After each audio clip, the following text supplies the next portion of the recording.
Friends ఈ రెట్రోకి సంబంధించి ప్లస్ల గురించి మాట్లాడుకుందాం, ప్లస్ పాయింట్స్ మాట్లాడుకుందాము. ప్లస్ పాయింట్స్ ఏం లేదు, ముఖ్యంగా మన సూర్య గారి నటనే. చెప్పినా ఇంతకుముందు చెప్పినట్టుగా ఆ స్టైలిష్గా గ్యాంగ్స్టర్ పాత్రలో చాలా బాగున్నాడు, దాంట్లో నో డౌట్.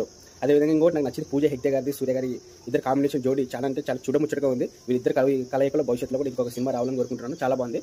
ఆ ఇంటర్వెల్ బ్యాంక్ అనేది చాలా బాగుంటుంది. అక్కడ 3 క్యారెక్టర్లు ఏమనేది మనకి ఆ ఇంటర్వెల్ సీన్ బాగా అనిపించింది నాకు. ఇంకోటి ఫస్ట్ హాఫ్ అంతా బాగుంటుంది. ఇంకోటి బ్యాక్గ్రౌండ్ మ్యూజిక్ కానీ ఫస్ట్ సాంగ్ కానీ సూపర్ అనిపించింది. అసలు ఫస్ట్ హాఫ్ అయితే మాత్రం ఆడియన్స్, అందులో తమిళ ఆడియన్స్ సూర్య గారి అభిమానులు ఇంకా బాగా ఎంజాయ్ చేస్తారు. నాకు ఫస్ట్ హాఫ్ వరకు సూపర్ అనిపించింది. ఇంకోటి వచ్చేసి సినిమాటోగ్రఫీ కూడా బాగుంది. ఫస్ట్ హాఫ్ అంతా డైరెక్టర్ గారు కూడా కార్తిక్ సుబ్బరాజు గారి డైరెక్షన్ కూడా నాకు బాగా నచ్చింది. సీన్ కట్ చేస్తే సెకండ్ హాఫ్ వస్తే సినిమా ఇంటర్వెల్ తర్వాత సినిమా స్లోగా పోతుంది అనమాట.